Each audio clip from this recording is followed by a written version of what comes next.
What's all this? Chain letters. Chain letters? Yeah. Listen to this. According to St. Timothy of Nicaragua, who originated this chain, if you send out 20 copies to friends by midnight tonight, good luck will visit you within 4 days. But if you don't send out the letters, ill fortune will move into your home. Chain letters is only sent out to dummies. This one came for you.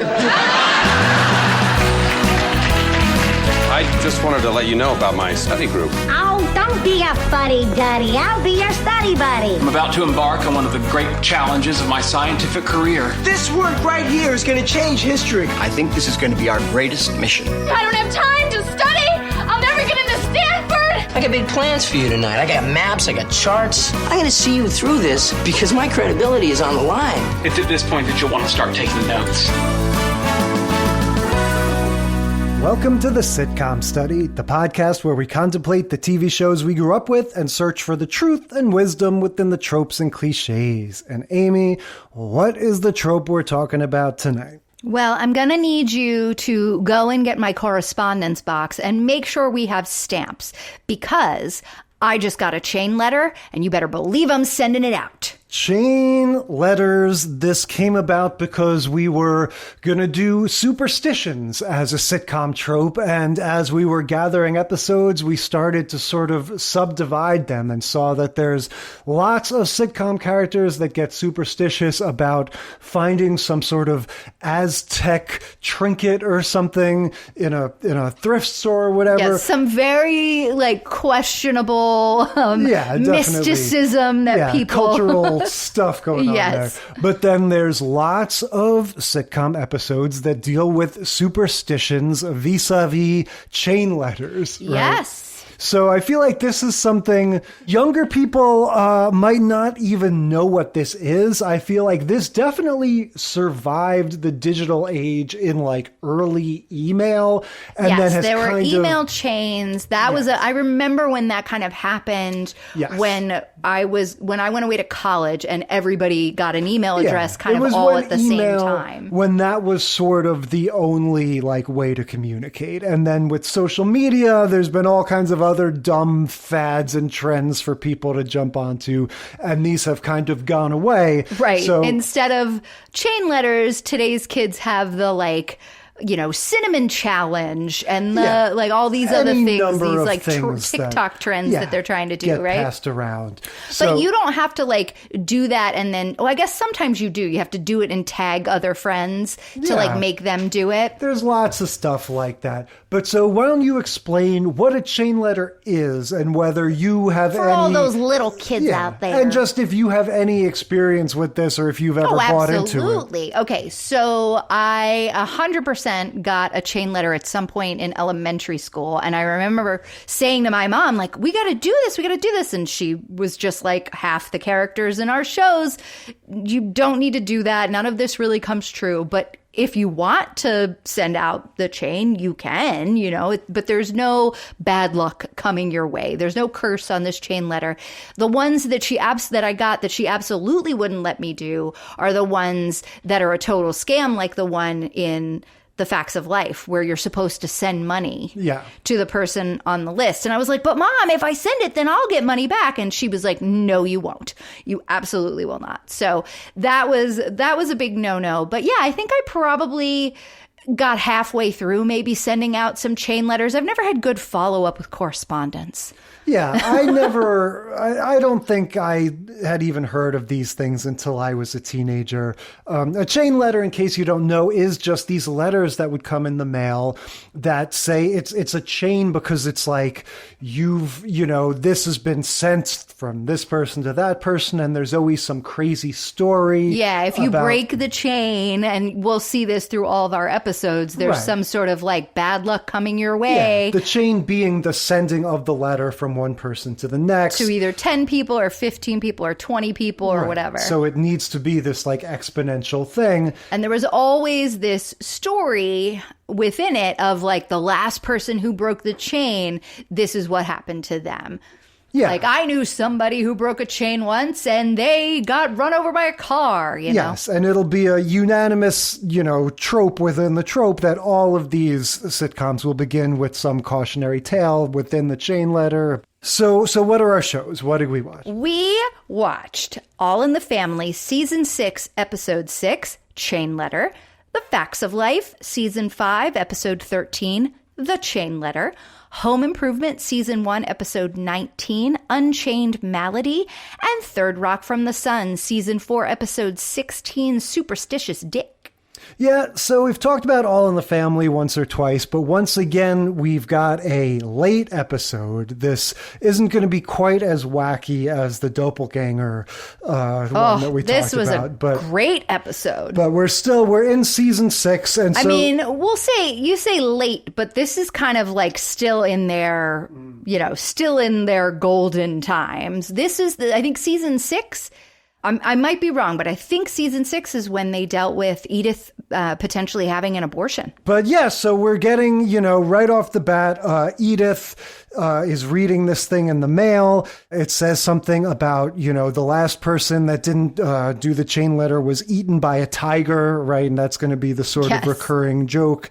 Then she has her own sort of personal anecdote, something about her Uncle Walter tripped over a dog and fell down a hill. Yeah, he lived in San Francisco and he somehow he got hurt, and then when the ambulance came to pick him up, there was some sort of problem. They hadn't put the lock on the gurney as they were rolling him into the ambulance, and he ended up somehow getting away from the EMTs, and him on the gurney rolled all the way down this hill in San Francisco and into the bay. Yeah, this is this old-timey sitcom thing where we'll just describe something that funny. Happens, right? There's going to be some great slapstick stuff in the theater of the mind. Right, and you get Archie Bunker while she's telling this story. He's leaning his head into the side of his armchair Edith, you gotta tell this story. So, when he says that, you're a woman of your intelligence, I didn't think you'd be superstitious. Edith says she ain't superstitious, but she don't believe in taking chances, right? Now, there's a word for this, or a term for that sort of, that thinking of if you're on the fence about whether or not there's a God and a heaven or a hell. Right. May as well go to church. Better safe than sorry. Exactly. And so I feel like this, and we'll get that sort of philosophy, I feel sprinkled throughout these. And Edith is very much in that mindset. She's don't want to take any chances. Yes. And she explains that she never stepped on a crack when she was a little girl, and her mom lived to be 78 years old. And never had a single problem with her back. Yeah. And so, we get that huge reaction from the studio audience when Carol O'Connor, as Archie sets her up, he goes, "Chain letters is only sent out to dummies." And she goes, "This one just came for you." And just everyone loses their mind. I don't know. Archie says something about not a bad shot for a white guy. Where he balled up the chain letter and threw it over his shoulder into the wastebasket that was at the back of the living room set, and he missed by a foot. And he kind of smirks and says, "Not a bad shot for a white guy." Yeah, I happened to be watching a movie from the early 80s the other day. I had another joke about how white guys are bad at basketball. It's just funny how that was just one of your go-to things at this time. And Archie is known for always making a racial That's comment. what I mean. Archie has to be a little bit racist, so it's just throw in a comment about how it's okay for a white guy. But Meathead shows up, Rob Reiner, right? Yep. Sally Struthers isn't in this at all. Yeah, she was in the middle of a contract dispute, and so there were, I think, several episodes this season that she was not in because she was holding out for more money. He's there to help fix the toilet, or is he there for another reason, and then he's the one that messes up the toilet? Yeah, he messes up. He comes over to eat. Okay. Because, that's the joke that Archie makes is you live next door, you don't eat there, whatever. And so he comes over to eat. And then he goes upstairs to go to the bathroom, and then he comes running back down, looking for the plunger, goes back up, can't fix the toilet. Edith burns dinner. So all of these things start happening after Archie has balled up the chain letter and thrown it away. And so then Archie's like, well, dinner's ruined, so I'm getting out of here. I'm going down to the bar because all I wanted to do was come home and have some dinner. It's been a horrible day. And so he goes down to the bar, and while he's at the bar, he's having like this drinking contest with his friend. And then his friend gets a call from his wife that the doctor has called in with his test results and he has infectious hepatitis. But that is not the way it is ever pronounced no. in this episode. Every single time they say it, they say infectious hepatitis, infectious hepatitis. Like they always are mispronouncing it. This bar set looks like the bar in the basement of my parents' house. Like this, it's funny, you were remarking about, you know, that iconic living room that, of course, is gigantic. It's the usual sitcom thing. Everything's bigger than real life. This bar is just like nothing. Like it it really looks like they just put a brown piece of wood like 3 feet behind him. It 100% looks like a basement bar. Yeah. That's what it looks like. Yes. Yeah, it is strange. It has that old, remember those lamps they used to have in the old Pizza Huts? I feel like it has those same kind of like stained glass sort of lamps, but like lighting fixtures. Like you never get a wider shot to establish anything. Yeah. And then this is what lots of bars I'm sure are like in some crappy, you know, in some corner of Queens or whatever. But yeah, I just noticed like, I don't know if it's production value or intentional, but this set is just like nothing. But yeah, he finds out or convinces himself that he has hepatitis because he's been competitive drinking with this friend that they have this one giant pitcher and they're having a chug off, but they both were chugging out of the same pitcher. Yeah, I don't And then like the that guy, idea. the bartender like marked how far the one guy got and then filled it back up. And I'm like, couldn't you just use 2 mugs? Like maybe he only has one of these like super big mugs. Yeah, I don't know why you can't just do a good old fashioned, like, you chug it, like you race to chug and see who does it faster. Don't take turns. But anyway, Archie goes to the doctor. The doctor is Benson. The doctor is Robert Guillaume. Can we just talk about this brilliant scene? Yeah, we got a lot of racial tension in this scene. And I have to admit, it was a laugh out loud, funny moment to me when Archie is trying to explain, you know, what he thinks his prognosis is to this doctor. And he's going like, well, yeah, you got to understand, my friend says that he has infectious hepatitis and his doctor is a regular white guy. Yeah. And so like that, you know, Benson, Robert Guillaume has been more or less a consummate professional up until that point. He's been pushing him. I mean, he'll give him the eye and he'll question him. Yeah, a little but bit of a wise guy. But at this point, he does the full on like, oh, massa kind of thing. He goes into full jive. Well, not even jive. This crazy caricature. Like this old like enslaved kind of whatever African, you want to call it. Dialect thing. Like, oh, massa, you want me to this and whatever. And Archie, you know, you see it in him. He just like kind of has this like the sort of cat that swallowed the canary look on his face, like I'm definitely being scolded, but I don't really appreciate being scolded. And also in these moments, you know, these moments are written so that the Robert Guillaume character wins 100%. Oh, definitely. Obviously the sensibility of the show is more on the liberal side, but also going into this appointment, Archie thought he was going to see Dr. Shapiro. There's a line earlier when Archie says to Edith, you know, call the doctor, make an appointment for me. She goes, which one, Dr. Morgan or Dr. Shapiro? He goes, Morgan's only good for headaches and cold. When you're really sick, you call a Jew. Right? Yes. So he was going in for this specific expectation. Yeah, that was earlier. Exactly. Yeah, so he associates different ethnicities with different medical expertises. So, yeah. Yeah, and he says he's got to go down to the hippy-dippy free clinic on the corner because he couldn't get a hold of either of his other doctors, his real quote-unquote white doctors. I thought it was just that Benson was filling in for Shapiro. No. So, yeah, we get all that, and then Benson leaves him with the nurse. Robert Guillaume is like, hey, I'm going to give you this shot. It's preventative. I don't know if you actually have it yet. Your eyes aren't jaundiced. Like, I don't see that you've contracted anything. It was just a little while ago, so it wouldn't present itself yet. But I'll give you a shot just to be safe. And then the nurse comes in and is like, hey, there's an actual emergency outside. Like, we need you. They just pulled up. And he's like, okay, here, and gives the nurse the syringe to administer the shot to Archie. Yeah, and this whole scene is weird. The whole joke is just that Archie doesn't want to get this shot in his butt. Right. And he's like bashful that this nurse is asking him to pull his pants down so she can put a shot in his butt. And I just I get it. It's a sitcom. It's funny. But you just got to think, like, he's an older guy.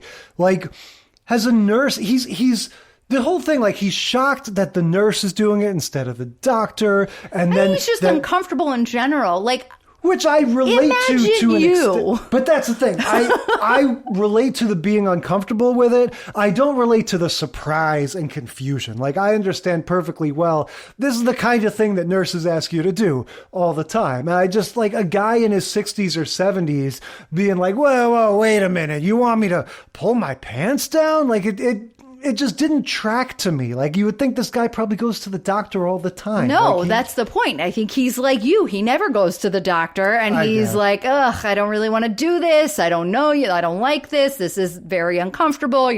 And so then he just takes down his pants, and, you know, the way the scene is set up, they have the, like, gurney table kind of in the front of the little doctor set, the little doctor's office set. And there's a sheet kind of hanging over the table that is coming down a little bit on the audience's side so that Carol O'Connor can stand behind that table and take his pants down and we won't get flashed. Yeah, it's like Muppet right? style. Yeah. And so we see the pants and, like, his bare legs. We see the pants drop, and she's like, the shorts too, because he didn't take down his boxers. And he's like, oh, come on. You know, a real lady would shoot me through the shorts or something. I hate to say this, but a nice girl would shoot me through the shorts. Yeah, which I thought was another funny, like, callback to the earlier gay joke. And so then she's like, take him down. And so then he gets, basically it's like he gets his comeuppance. He gets all of his embarrassment. He's been blustering. He's been a dick. He's been and this is another one in the series of bad luck, right? Like, he just can't win for losing in all these different situations. He ends up, the shot can't go into his arm. It's got to go into his butt. Well, what humiliation. I've got to take my pants down. Now, the thing that we haven't talked about that I was laughing out loud about throughout this episode was every single time they were worried about the upstairs toilet, everyone in the scene was calling it a turlet. Yeah, well, not Rob Reiner's character. Oh, that's right. He didn't call it a turlet. The older generation the turlet pronounced it like turlet. And yeah, this was how my... I don't think my grandparents, but my great-grandparents, I mean, I had a great-grandma who lived to be about 100 years old. And I heard this from her, and also just the, adults in my family would sort of reminisce and joke about how, that generation, the generation before my grandparents, would call oil Earl and toilet turlet. So I'm looking it up, trying to figure out what that is all about. And apparently it's like some sort of connection to an Irish accent. And then like Irish people, coming, immigrating to the United States and then taking on English and then, taking on the American accent, but then turlet kind of hanging around for a while. Yeah, that makes sense. I mean, obviously, Archie Bunker and Edith, they're knocking around in the 70s, and that was, that was long after my family had stopped using that pronunciation. But yeah, they're old school. But yeah, the story just kind of peters out, right? Archie comes back home. He says, look who it is. It's Dracula's plumber, right? Because the neighbor lady has been working on the toilet. But yeah, we got most of the bad luck stuff we didn't mention it, but I loved when Edith, when she first realized that the food was on fire, Rob Reiner goes, "Is something burning?" She goes, "It's the chicken croquette," and is like charging through the set. The very wide set. Yeah, so we got all of that craziness earlier on with the dinner all going to hell and then all of Archie's hijinks at the doctor's office. And yeah, it doesn't build, this isn't going to be like the other ones where the person's like sheepishly piecing back together the chain letter or taking it out of the garbage, right? Archie doesn't have that turnaround, does he? No, I think, but isn't it like too late or something? Like he's just like, I don't believe it had anything to do with that, even though they had all these mishaps. Yeah, this one doesn't have that turnaround. It just sort of has a bunch of exactly. It just kind of ends with like, oh, another crazy day. And like, yeah, I think if anything, we're supposed to kind of think, well, no way to know for sure, but maybe the chain letter was real. Chain letter. All right, moving on to the facts of life. Season 5, episode 13, The Chain Letter. Yep. So this is going to be one that is focused very heavily on Edna's Edibles. That's right. Which is the store that they all work at. I'm going to say this store is like 98.4% wood, right? I have never seen more wood. It looks like a ye old country store. To me, it looks like your parents' cabin in the hills. Yes, like it it looks like it was built from wooden planks. And don't get me wrong, I like that aesthetic, but there's so much wood. Like you need some kind of countertops or something to balance signs, that out. Anything to break it up. A floor that's maybe a different substance. Some gingham tablecloths or something. But very, very wooden. You and I both sort of giggled when they first said the phrase Edna's Edibles. Yes. But I wasn't sure why. Is that because there is something in real life called Edna's Edibles? No, I mean, is there? I don't know. But no, it made me giggle because I was like, oh, this is season 5. Mrs. Garret has left her position as the house mom at the Eastland Academy School. But somehow still stayed in charge of all these girls. No, so that's what I'm going to explain. So here's what happened. At the end of season 4, the Joe and Blair graduated. Now they go to Langley College, which is supposed to be still in the area, and Tootie and Natalie are still at school. They're still in high school at the girls' high school. So the girls couldn't all live together anymore if they stayed at that house. So the construct is that instead, Mrs. Garret is like, I'm going to go open my own store. And so I'm moving out of this dormitory and just in time for Blair and Joe to need a house to stay in because they're going to be, going away to college. And then Tootie and Natalie get permission to live off campus and not live in the girls' housing. So now they can all still stay together and work at this store instead of just her being the house mom. So now they all just live at her house, which is connected to the store. Yeah. So this, pretty much literally this entire episode takes place in this store set. It is, that explanation that you just gave, it is wild to me that anyone thought that made more sense than just saying, they got left back and stayed in school, or they all went to the same college or whatever. Just wave it away. Well, because they are a few years apart. So they were trying to come up with a reason and also switch things up here in season 5. Earlier in the season, Blair decides not to live with them because she's going to go live at the sorority house because she rushes Gamma Gamma. Uh-huh. But I think at some point, I don't know if she's currently living at the Gamma Gamma house or if she's back living with them at some point. She does that. This is all Edna's edibles action here. Yes. We're So going to get no back to personal Edna's stuff. edibles. The reason I giggled is because I was like, oh, she went from being their like house mom to giving them gummies, like weed gummies. That's funny. We're going to start here with everybody's got their own little mini thing that they've got going on that's going to be, you know, disrupted by the chain letter. We've got Blair fretting over her passport picture, right? Her whole thing is vanity, so she wants to make sure her passport picture looks good. Natalie has decided that she wants to be Miss School Spirit. That's like an election that her school is doing. These are all like you go into the writer's room and go like, hey guys, in the next 3 seconds, everyone give me an idea for something that the character wants. You know, like these are like Z level like sitcom story ideas that are like, we're going to devote 4 sentences to this throughout the entire episode. So like, give us all your worst ideas. You know, so we've got like, what is Tootie's thing? Do you even remember?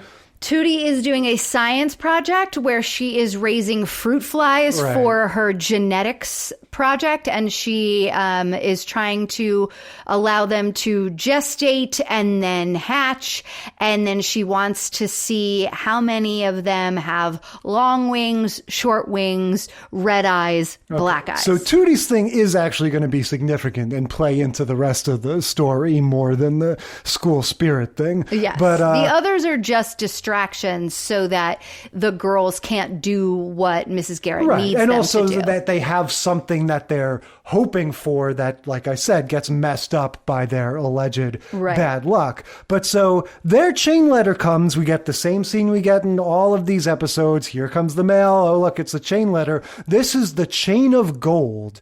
And this is Tootie is the one who sent it to them. Okay. I guess this is going to be kind of a thing that happens in a lot of these episodes. It was the neighbor, Irene or something, who within sent the orbit. who sent it to Edith. And then this is Tootie sends it to the other girls. Yeah. Now, like you mentioned before, and I was not aware of this as a thing, but this is going to be a monetized chain letter. This is a scam chain letter. And these were the ones that my mom kind of warned me about when I was young, where it was like, okay, what you have to do is not only do you have to send out this chain letter to 10 people, 15, 20 people, whatever, but you also have to send it back to the person whose name is at the top of the list. And you send your money, $1, or in this case, I think it was $15. You have to send $15 to that person whose name is at the top of the list. And then when you recopy the letter, you take off the person whose name is at the top of your list, and the next person's name down becomes the top of the list. So the thinking is eventually your name will become the top of the list for enough people that this is a multi-level marketing thing. That you'll end up getting a bunch of letters with $15 this is, you see here the seeds for so many of the modern annoyances. It's a multi-level marketing thing. It's also like the great uncle to the deposed Nigerian king that is contacting you, you know, to do this financial exchange. It's all this bullshit that's preying on people's naivete and boredom and all of that. And like I said, I don't remember this ever being a thing. I had scant experience with chain letters to begin with. But so that's all the more reason why they're like, we don't want to do this, right? Yes. They all kind of roll their eyes at and they're like, Tootie, this is horrible. I can't believe you sent this to us. What a burden, kind of. And I remember thinking the same thing. Like after my first one, I was excited to get mail. And then after that, it was like, oh no, this is a burden. Like you have to recopy the same letter that isn't short up to 20 times, which takes forever. And then you got to get stamps and you got to send them out. I mean, it was just, what a pain in the ass. No, thank you. Yeah. Now, the example, the cautionary tale in this one is going to be a pine tree fell on a poodle in Vermont. Yes. Wait, in the last one, was that the Navy guy from Borneo whose head got chopped off? No, that's a later one. Okay. Yeah. So, I guess so they all sort of scatter, but like you said, the real crux of this is going to be about Mrs. Garret and the responsibilities that she's laid upon the girls because they are all her employees, and she's got this inspection coming up. Now, she thinks it's coming up on the horizon, like in a few weeks, but she's asked Joe to send something in the mail. She's asked, Tootie to clean out the fridge or whatever. She's asked Blair to make a sign where, if she needs a sign by the door or something. She's given them all jobs. Right. So she has all this paperwork from the health department that's basically saying, here are all the things you have to be up to code. One of the things is there has to be a sign on the door or by the door that said this door is to remain unlocked during business hours, and then it has the business hours underneath it, right?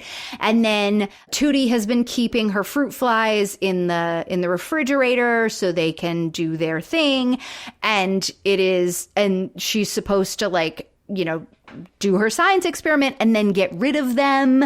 Yeah. Because that's what, and then, of course, what happens, she doesn't remember to get rid of them. So there's this mason jar full of dead fruit flies in the refrigerator that is used for the food.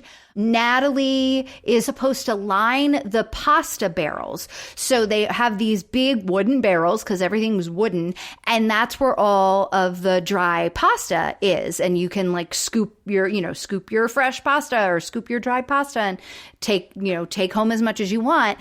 Well, there are no liners in the barrels, and there's supposed to be liners in the barrels so that way they don't get bugs in the pasta. And she never puts the liners in the barrel. And Blair never makes the sign. And Joe accidentally,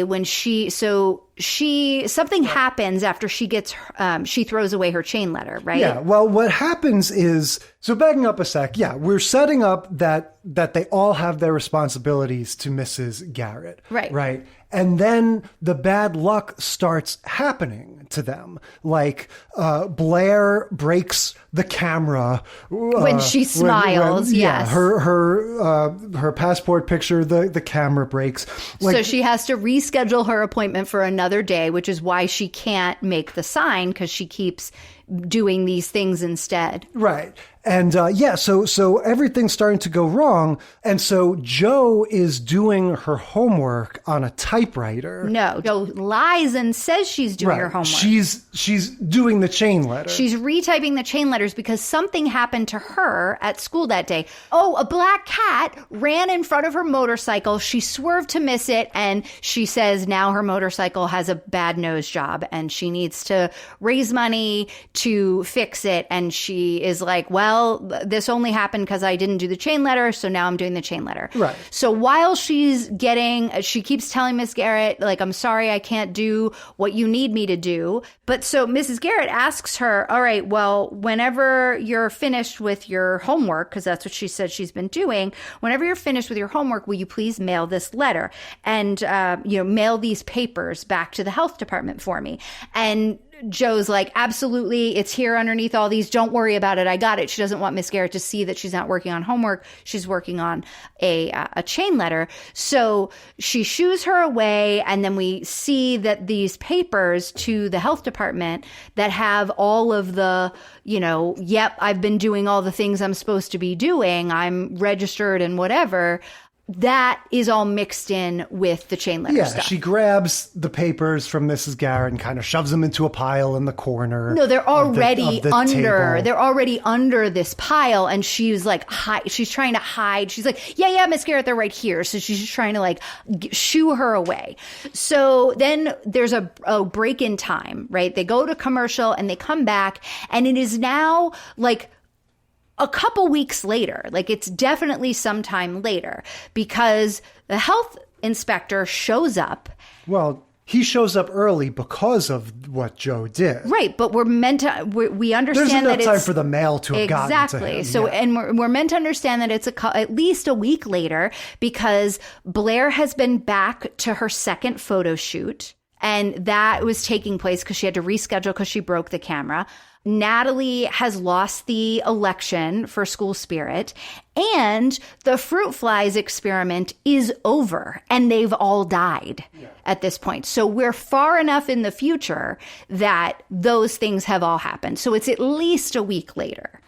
So the health inspector shows up, and the reason he came early is because, and he opens the letter that contains, or he opens the mail that contains the registration health department papers. And he says, well, I decided to come early because you sent me a bribe. And the $15 that was supposed to go into the chain letter, Joe has accidentally put into this health department registration forms. And so he thinks that he was being bribed, but poorly, because he says $15 isn't a bribe, $50 is a bribe.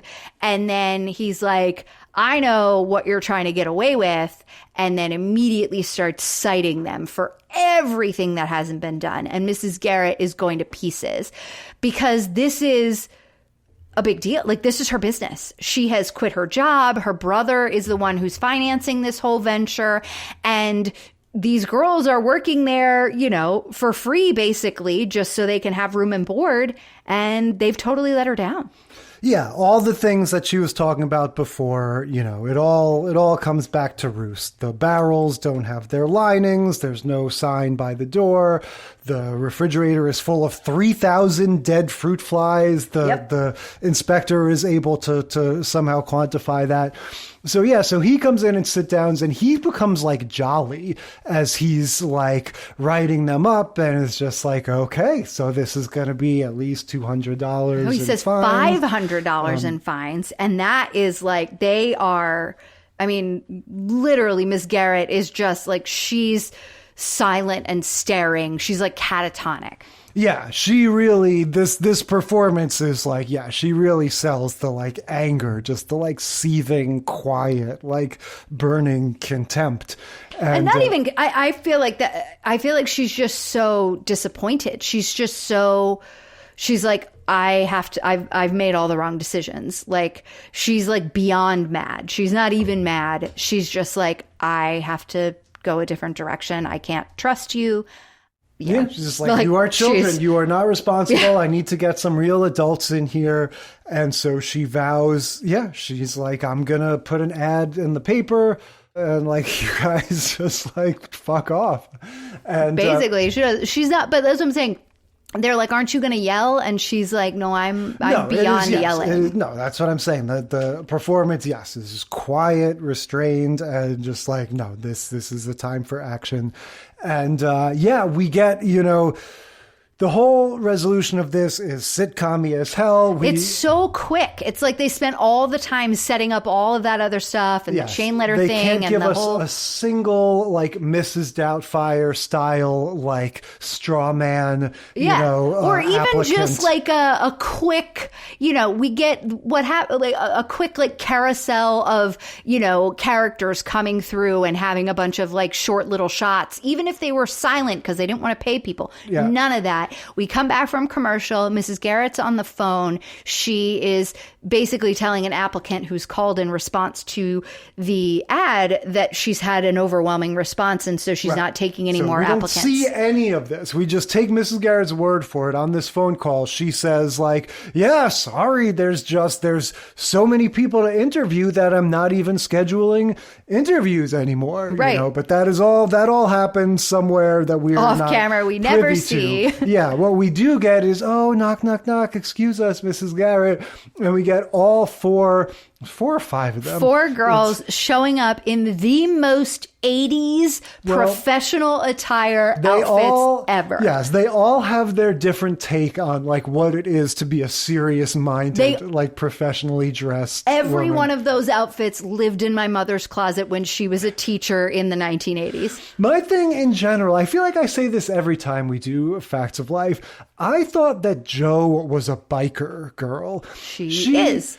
I mean, I get that she mentions riding a motorcycle, but her vibe in this is Annie Hall to me. Oh, Like, she definitely, but she's not biker like I'm like, leather jacket. Tuscadero or whatever. She, or I like mean, a little bit Tory. early on. I think that's the thing. I think whatever experience I had with Facts of Life must be from the earlier ones or something, because I picture her, with the leather jacket and having that rough and tumble attitude. And she still talks like that a little bit. But every time we watch it, she's wearing these blazers and cardigans and ties she was and in stuff. like a big sweatshirt, like kind of like a oversized sweater and some like regular slacks this time. Yeah, no, to me, it is a total Diane Keaton look that she's going for.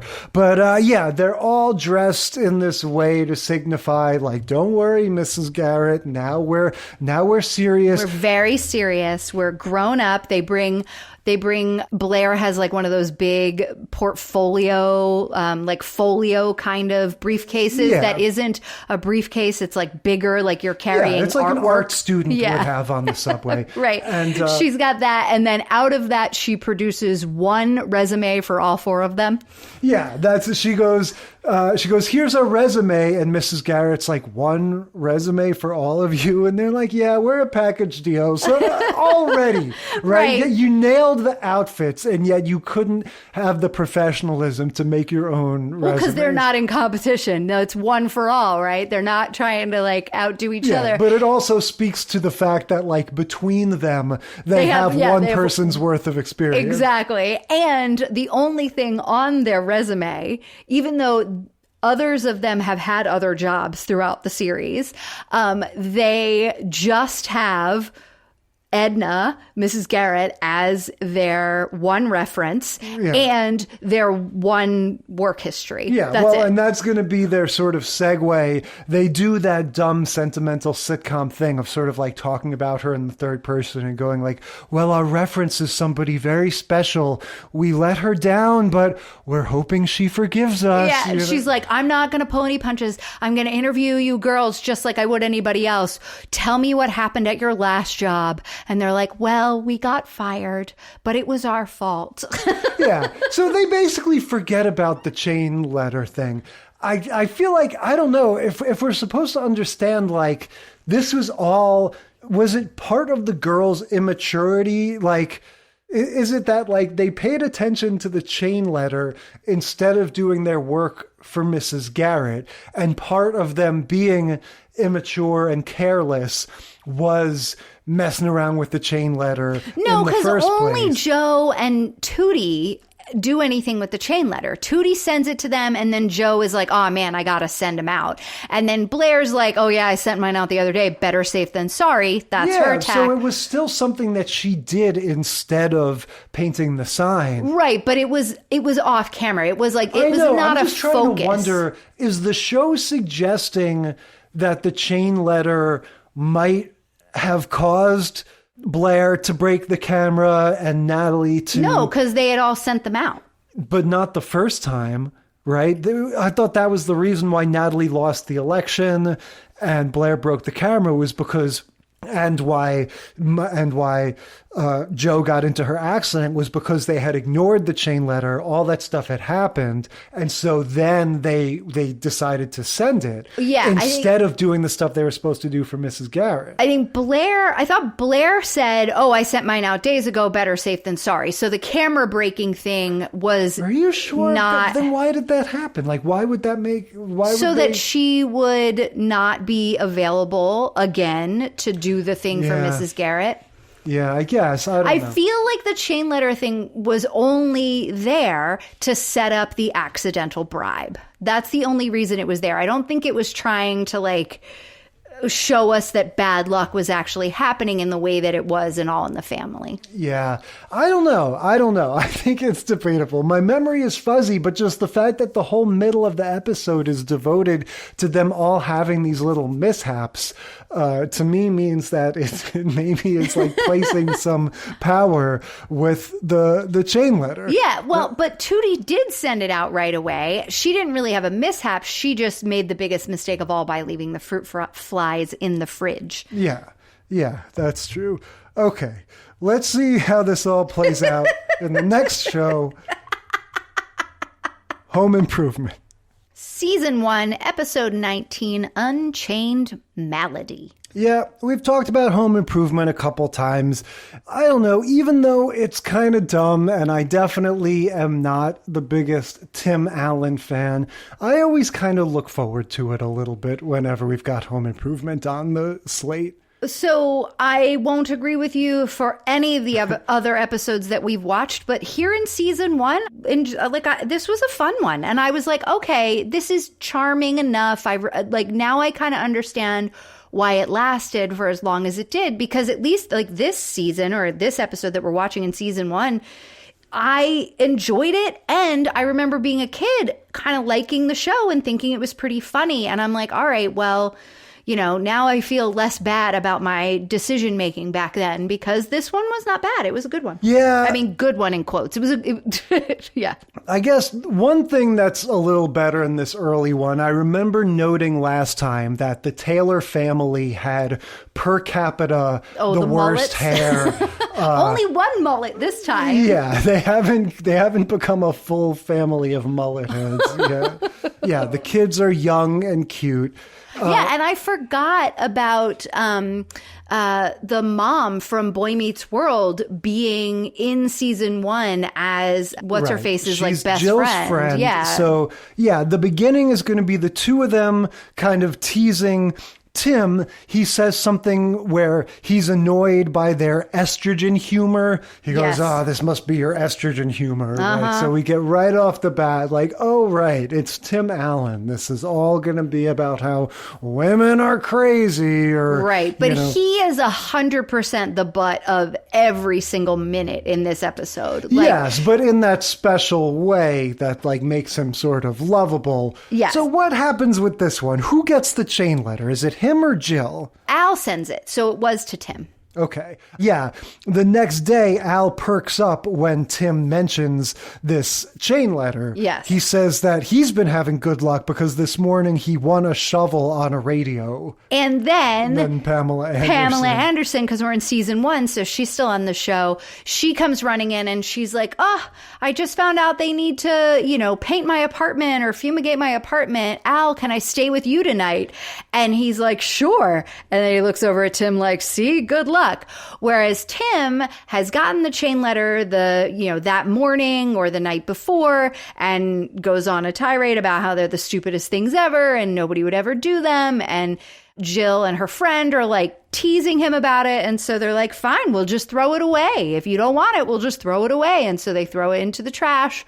And then he has just one bad luck thing after another kind of befall him. Yeah, this is sort of, I guess we could say the arc of this trope tends to be that you always are going to have like a skeptic and a believer in some way. And the skeptic is usually the one that's going to get kind of their comeuppance. Right. Yeah, exactly. They're going to have a bunch of silly stuff happen to them. And I'm also noticing a formula in the Home Improvement episodes, because this is the same thing that happened with the Meeting the Ex episode, where Jill gets the call that informs her about something, and then Tim comes home and she doesn't know him. Well, no, he doesn't know that she knows about a thing that he's going to try to hide from her. Right. So in this case, it's that he turned his hands green. Yes. Somehow. And Al has called. Right. So one of the accidents that befall him is that they are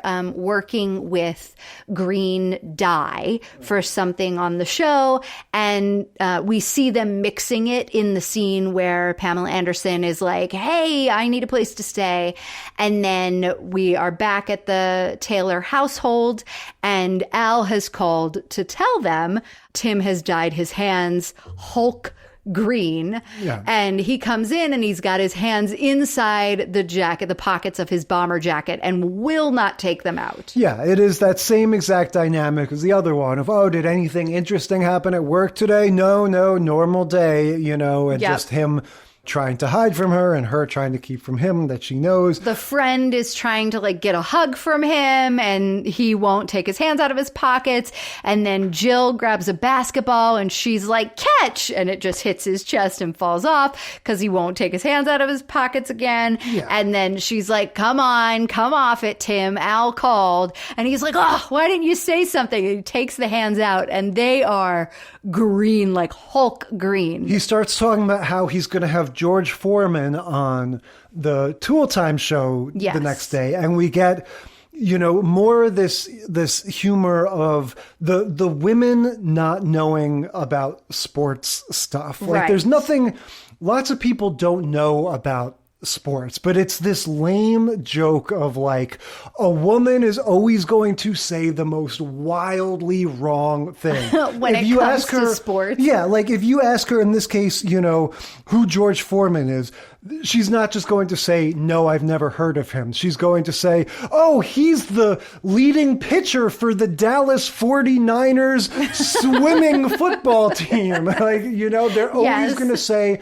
the wrong sport. They're going to mix everything up. Like, it's that lame humor that like women are aggressively idiotic when it comes to anything to do with sports. Well, and I was like, how could she not know who George Foreman is? The Grill. Well, that is the thing. Yeah. But here's why. This episode is 1992, 1993. George Foreman Grill comes out in 94. So that's this funny. is pre-George Foreman Grill. This is just him getting his name out there. Yeah, I was going to say, at this point, throughout the 90s, boxing was maybe like the seventh most notable thing that George Foreman was doing. He had the Grill. He was doing commercials for like a muffler company or something. Like What was the one where he had all of his other sons named I George think that lined was the up? muffler. Was that the muffler? He was I just yeah, remember on being like, TV. here's my son George, my other son named Yes. George, my Yes. other son named George, and there were like 7 Georges. He was not shy about,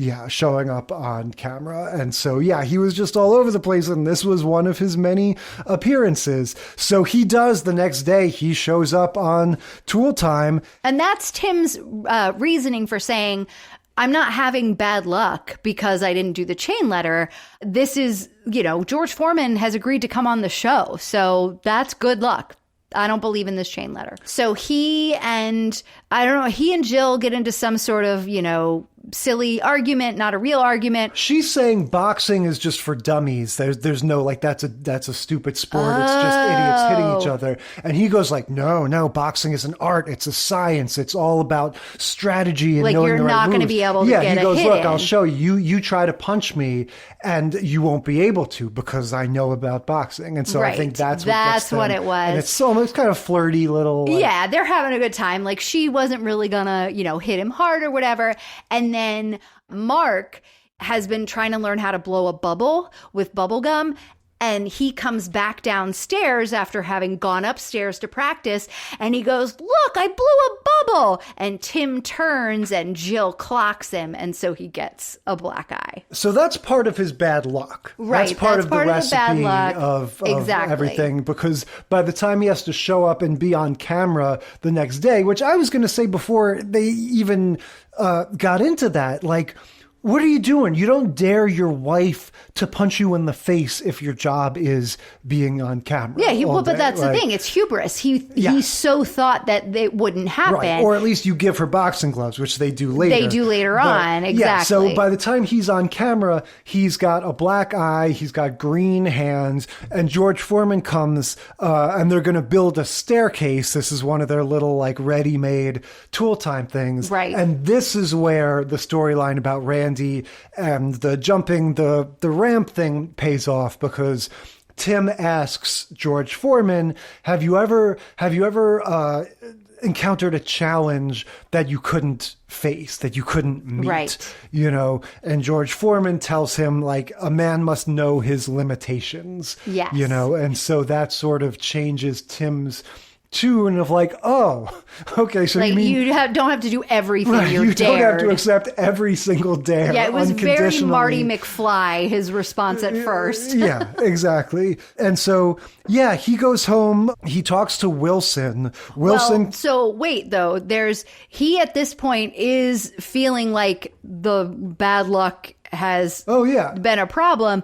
And so he can't find the chain letter because the garbage has been taken out, and Jill was teasing him about it. Right. But also, George Foreman is like, oh, will you hold the nail for me so I can start nailing it in? And he's like, there's this whole funny little bit where Al won't hold the nail, and nobody wants to hold the nail for him. With Tim going, well, George, why don't you just hold it yourself? And goes, I don't think so, Tim. No. And then Al goes, he asks Al, why don't you? I don't think so, Tim. And then he calls to Pamela Anderson. She says the same thing from off camera. Yeah, and so we had that little bit, and then he goes, I got it, and he nails in the nail. He's like, I'll get it started for you, like my dad used to do with me when I would help him with carpentry projects. Yeah. And then George Foreman like winds up and just whacks totally misses the nail, and the entire staircase falls apart. Yeah, by the time he gets home, he has had the turn that so many of these characters have had. He believes in the chain letter. He's sheepishly asking where it could be, and that's what brings him outside, right, looking for the garbage. That's He what brings gets him caught, to Wilson. and Jill teases him because he said he wasn't looking for it, but she knows he is. Yeah. And then he goes to Wilson for some good advice. Wilson corroborates the naval officer story. That's right. He goes said, like, a friend of mine. Yeah, he goes, I did have a friend who didn't respond to a chain letter. He was a naval officer and he got decapitated. No, he said he was a naval officer and I've never heard from him again. Okay. And Tim goes, was he stationed in Borneo? And Wilson's like, yes, actually. And he goes, he was decapitated. And he was like, oh, that's very sad.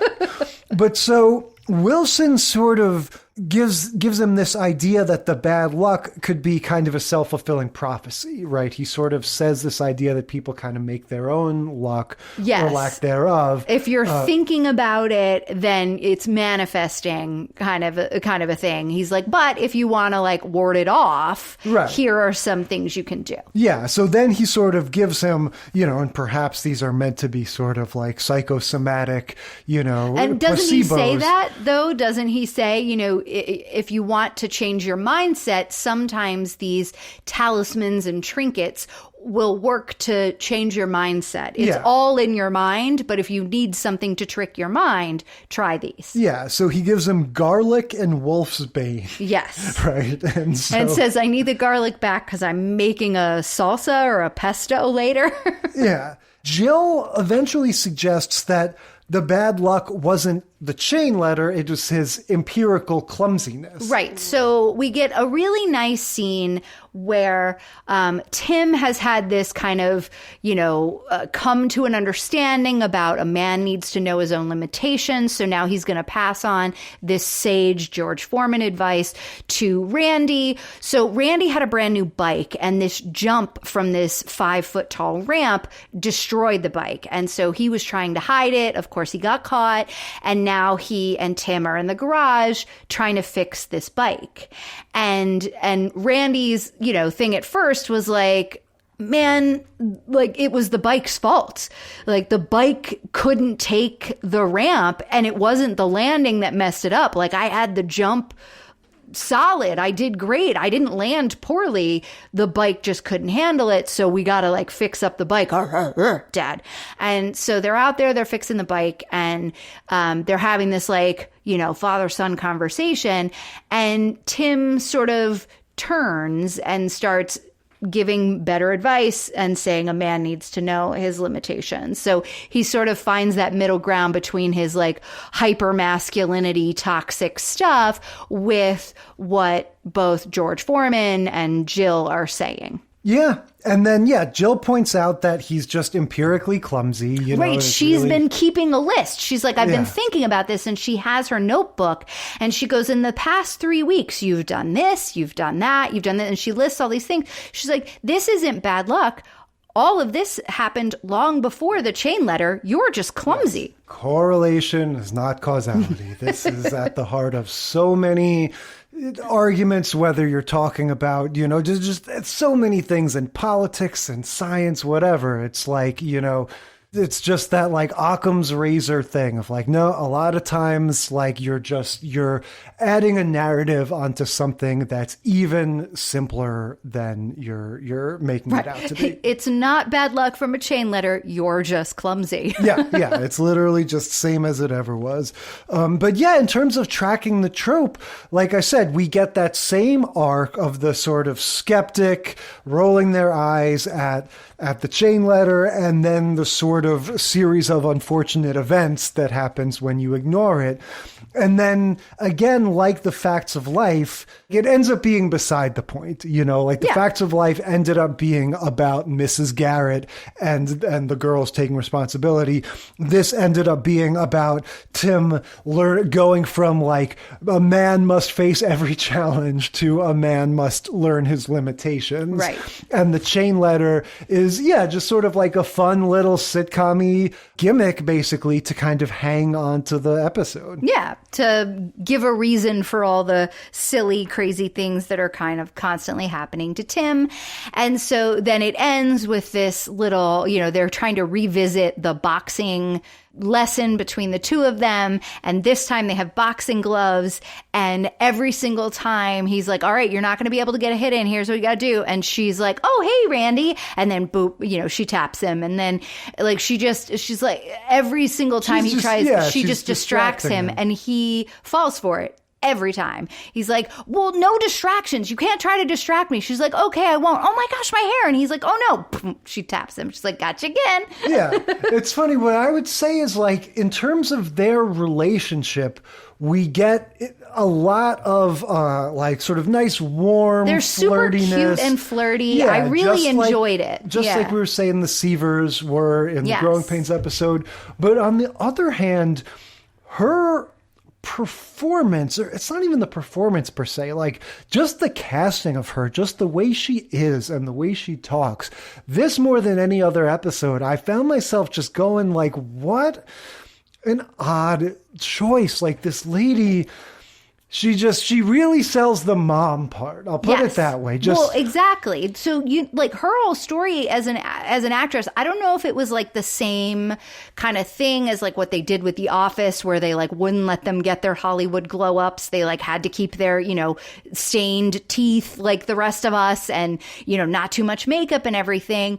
Patricia Richardson on this show, the minute this show ended, she went and had like full mommy makeover, body, liposuction, tummy tuck, breast lift, face done. Like, and it was, and I sort of vaguely remember, and I haven't looked this up, but I have this sort of vague recollection from like the time when that show ended, that this was like, it was this big deal. She's like, oh yeah, I couldn't do this for all these years because I was playing this, Midwestern mom. I wasn't supposed to be like Hollywood gorgeous, but I'm ready to be hot and I've got the money to be hot, so I'm buying hot. Yeah. She didn't really go on to be in a lot of stuff acting wise after that. But yeah, I don't mean even what she looks like per se. I just mean like her whole, whatever that regional accent is, her whole sort of slowed down way of talking.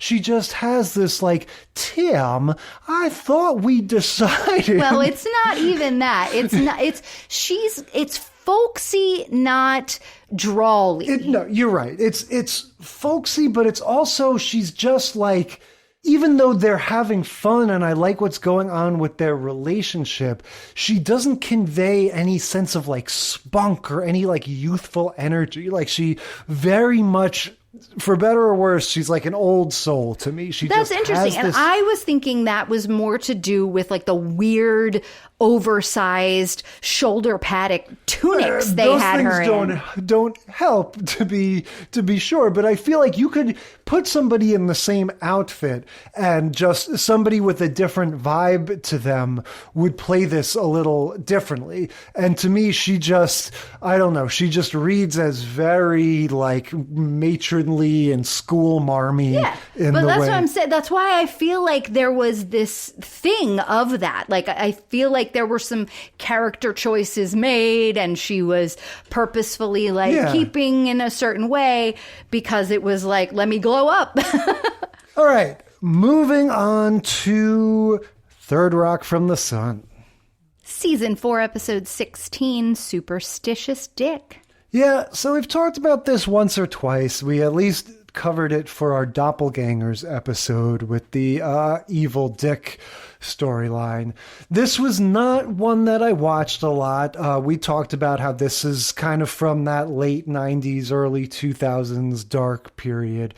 This is my sort of hot take, I'm going to say, about Third Rock from the Sun.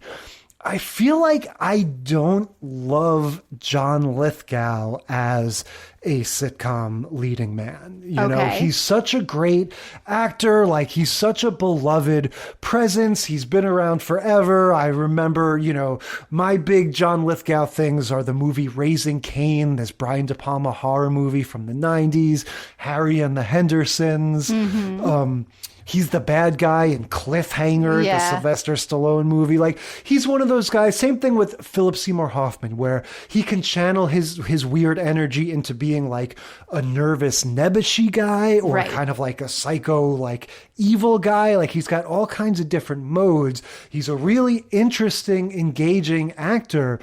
But watching these Third Rock from the Sun episodes, I'm just like, you know, there are so many sitcom actors that are not necessarily, you know, the thespians and the stars of stage and screen that Lithgow is, but are better in the sitcom slot, you know? And his whole energy in these, I find like a little annoying, you know?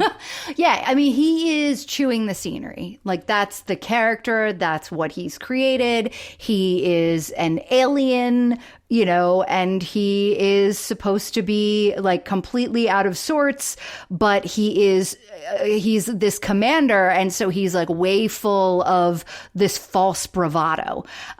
So false bravado in his home planet and in his role within his family, in quotes, as the like alien leader of their crew, but also in his human persona, which is as a, you know, like a rocket scientist or something who's a professor. Yeah. And so he has, I mean, he does this, the very John Lithgow voice, and he's chewing the scenery. I mean, he is just going over the top in every way imaginable at all times in a sort of fish out of water. Like, what does this mean? What is this? A shoe? What do I do with a shoe? You know, it is all very over the top.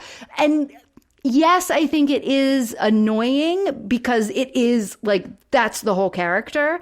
But what I think the show does a good job with is that that's only ever part of the broader story. Like, it's one of these ensemble shows, so there are enough other storylines going on that you only have to like dip in and out of that in an episode like this one, where it's kind of beside the point, right? In an episode like the Doppelgangers one, where he was doing that, it's brilliant. It was hilarious. You were like, go back to that basement or that attic or wherever he was being held. The imaginary box. I mean, it was so fun to watch. That was a double episode too, right? Like, it was so fun. But this one, it's a normal kind of boring sitcom premise. And in that situation, I think they need to have their B and C stories need to be better than the lame dick story. You know what I'm saying? Yeah. Whatever it is, it just like, it just sort of breaks my heart to think like Lithgow is like I said, he's just an actor that I would really be excited about. And I think it is a perfect match for him, you know, to be the professorial weirdo and everything. And yeah, every time we watch it, I just find myself like just kind of turned off and not really like enjoying even his in the performance. Doppelgangers episode. Yeah, just in general. Like, I'm not saying that the whole thing is like, oh my God, nails on a chalkboard, but I just keep going like, you know, this, like, I might like this better if this was Bob Odenkirk, you know, or just a different actor just giving a different take on this. Like, something about his, like, the overall choices are, of course, correct, but something about like the micro choices, the things he does with his voice and his body and everything, like it all, I totally respect it, but it just, like I said, it just kind of gets on my nerves a little. And I just kind of find myself going like, yeah, let's maybe not cover this one for a while. You know? That is so, yeah. I mean, look, I'm not going to stand up and be like, but this episode was great. It wasn't. It's like a stupid premise. Like, I mean, the chain letter is the epitome to me of a trope because everybody's done it and it's not a good story. Well, but it's a good way. It's something that you can throw into a mix. It's the kind of thing that would come up in those getting to know you conversation games that we play sometimes, where it's like, have you ever sent a chain letter? Yeah, it's just something. Do you believe in bad luck? Superstitions in general, exactly, are something that, like, oh, you could sort of ask anybody, you know, like I asked you before, and you know, if it hasn't ever specifically come up, you might not know, you know, because it's everybody has a different thing on it, and because it is its own sort of dumb thing that's not really connected to real life, it's like, yeah, you could sort of count on different characters to have different takes on it, and it could sort of resonate with you because, you know, like it's just, yeah, like everyone has their own sort of philosophy on it. Yeah. I mean, the great thing about this show, right, in general, is the cast.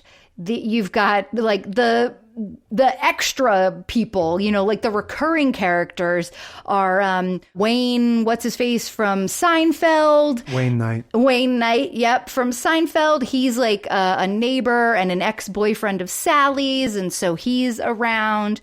You have Joseph Gordon-Levitt, who, of course, is a main character, but his girlfriend throughout like this season and the next 3 seasons is Alex Mack. It's Larissa Olnek, which I don't think I'm saying her last name right, who, you know, they know each other from 10 Things I Hate About You, apparently. Major crush on Larissa Olnek. Oh, really? Did you watch Secret Lives of Alex Mack? Yeah, of course. To be honest, even then, like, she was maybe a little young for me, I think. Oh, she's only a couple years younger than us, though. Yeah, but at that age, I remember thinking like, oh yeah, she's really cute, but like I'm pushing it a little, like scamming on her, like as opposed to Nicole Eggert, which was more aspirational. She was a little bit older. Yeah, exactly.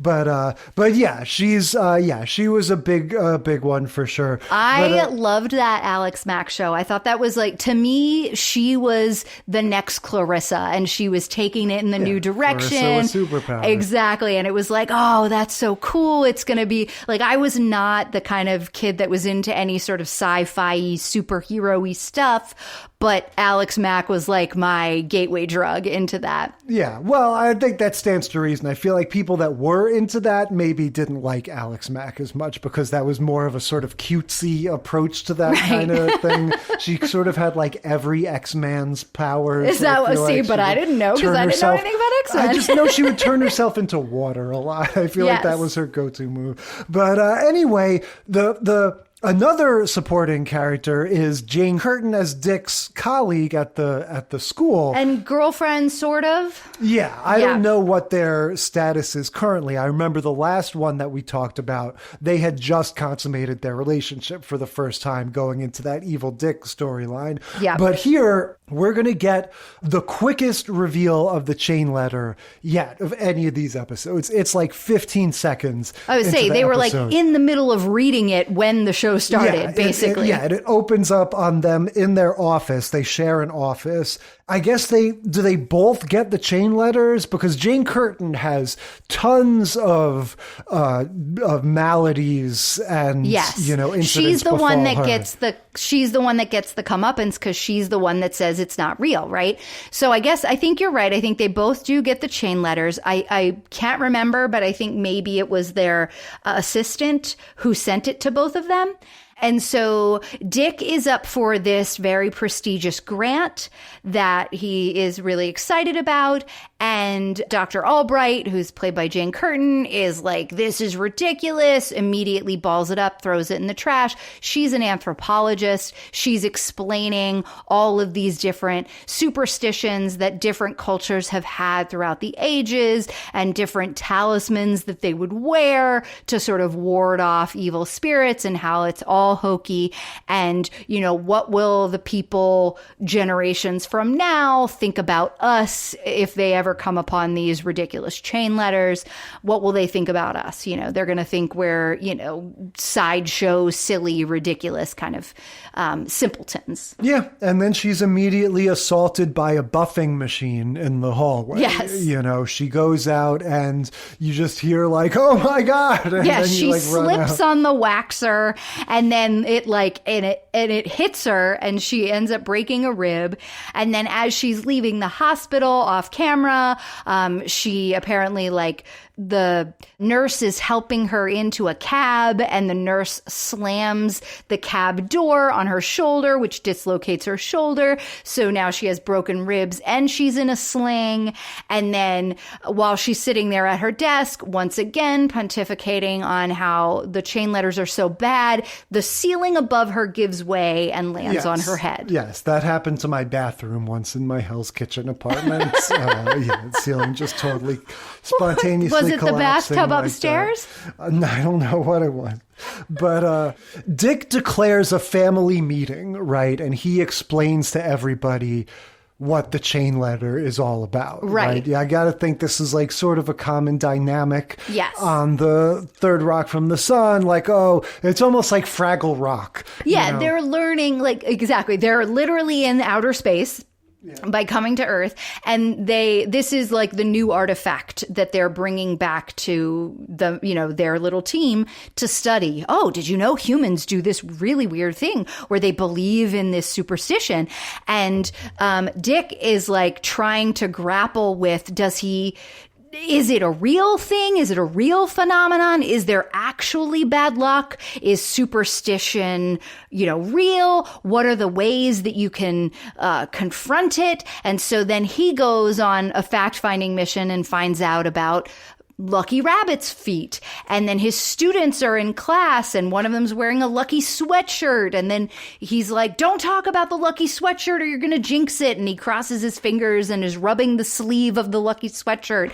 So, and Dick's just like asking all these questions, trying to understand what is this phenomena of superstition that he's never heard of before? Yeah, and his concern is that it's going to interfere with his grant. Right. He's going for the thing of like, hey, maybe I should be better safe than sorry. Yeah, right. He's like Edith, and he's watching all of these crazy incidents happen to Jane Curtin. They go to the hockey game. We mentioned Joseph Gordon-Levitt. His girlfriend is Larissa Olenek. She's a crazy. She goes to the hockey games and yells at the players. She's a super hockey fan. She's like Robin Scherbatsky from How I Met Your Mother. So they're sitting in the stands, and Jane Curtin, she catches one of the pucks. Yeah. And they're like, oh, I guess the streak of bad luck is over. And then another one hits her in the eye. Right. So just lots and lots of crazy slapstick stuff with her. She's by the end of the episode, she has broken ribs.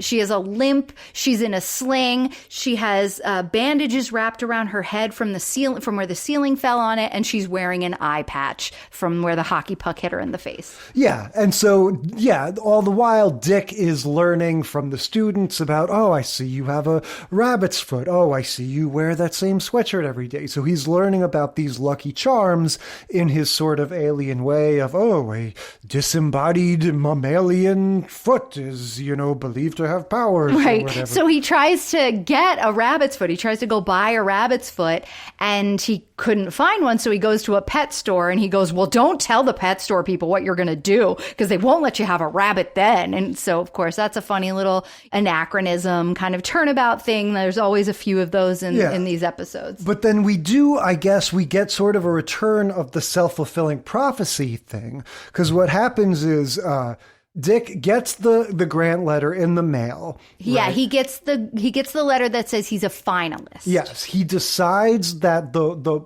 woman who gave him the letter, she's his lucky charm. But right, that's their landlady. And so he has been looking for what his lucky charm is. And since she's the one that delivered this letter, she must be the lucky charm. So then he is insisting that she go with him everywhere and that he lets her like rub her ears and like pull on her shoulders and like mess her hair up. Yeah. And she just sits there and rolls her eyes like, this guy's crazy. Then when he goes to give his presentation to the board, to whoever he's got to convince to get this grant thing, he's like, okay, I can't answer any questions about page 13 of the proposal. In fact, you need to rip out... Because it's the devil's page. Yeah, you need to all rip out your page 13s. And I think we're supposed to just sort of understand, like, he's driven himself crazy with this superstition stuff. Yeah, he's sabotaged himself. Exactly. He's been on this fact-finding mission to try to understand superstition, and in doing so has become just completely infected, overly so, by every little thing, like the number 13. Oh, that's bad. That's so bad. We can't even talk about the number 13. In fact, rip out the page. It's the devil's page. Nothing good ever was written on that page.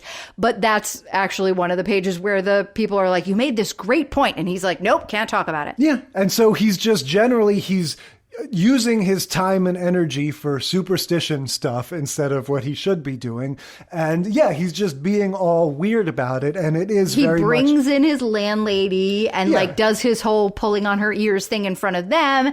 And they're like, they even say at one point, they're like, do you really think that this is the way you want to proceed with your presentation to a board full of scientists? Yeah, exactly. Like he doesn't realize, because he doesn't know, that like superstition and science are opposed to one another. Yeah. Because he's approaching understanding superstition like a scientist. He's trying to figure it all out. He's gathering evidence and trying to see, what hypothesis can I make about all of these strange and weird beliefs that some humans have. Yeah, but just like Wilson was telling Tim, he made his own bad luck by investing all of this energy into the superstition stuff. Yes. And then he sort of, makes that explicit when they have their little wrap up at the end. And he says, humans make up superstitions to control uncontrollable events, but then the superstitions end up controlling them, you know, which is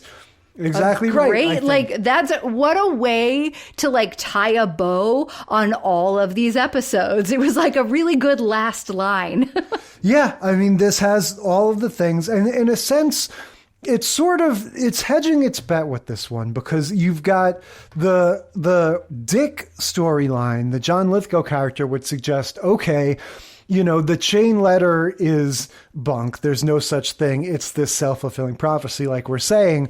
But the Jane Curtin character is just like having this cartoonishly, absurd series of unfortunate events, maybe by coincidence, but I feel like that's kind of hinting at the idea that the chain letter could be real, right?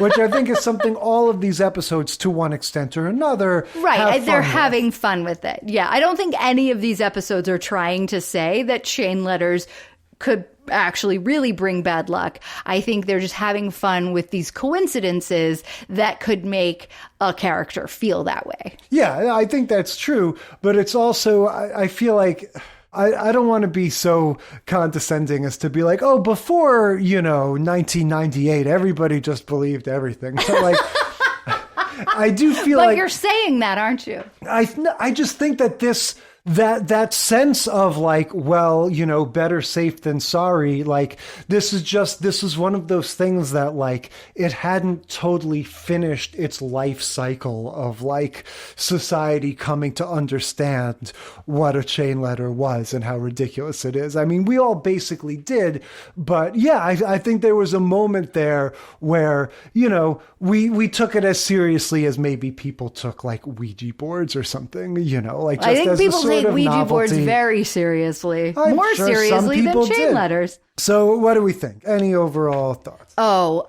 hands down favorite was All in the Family. It starts off with a bang. You get all of the wonderful, you know, play between Edith and Archie and their like repartee and the back and forth. I appreciate that so much. You get, you know, Carol Connor's faces that he's pulling to camera and the slow zoom that they do on him with the extreme close-ups that just cracks me up, that they like take whole moments out of the like patter of the show to just zoom in tight on his face while he makes a like Rodney Dangerfield-esque like kind of, you know, face to the camera. It's just, it makes me laugh. And there, like the writing on that show is just really tight. The scene, I thought we were kind of done with all the like fun, good scenes at the beginning because we had that really great extended sequence with Archie and his family. And then we got the scene with Robert Guillaume, which was brilliant. And it just, you know, another episode or another opportunity for two great actors to just go at it. And it was really nice. So hands down favorite there. Yeah, no, these were all fun. The All in the Family was definitely good. The Facts of Life was just like, just the sitcominess, the you know, the contrivances upon contrivances, the whole situation there was they're working no there story. Like yeah, just that their whole life takes place inside this store that's all made of wood, like the whole thing.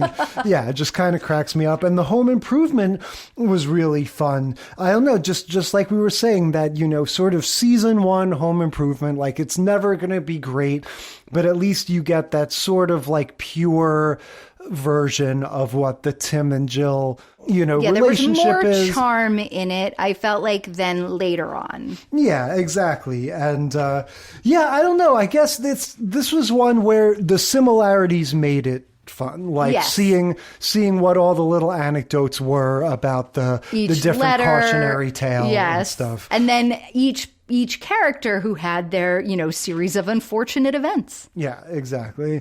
All right. So much for the chain letters. What are we talking about next week? We are talking about practical jokes. We're going to watch Brady Bunch, Season 2, Episode 13, The Impractical Joker, Coach, Season 5, Episode 20, Dirty Tricks, Full House, Season 7, Episode 14, Is It True About Stephanie? And finally, iCarly, Season 4, Episode 3, I Get Pranky. If you're looking for it on streaming, it's Season 3, Episode 3. Yep, we're getting pranky next week, and until then, we will consider this segment of the sitcom study concluded.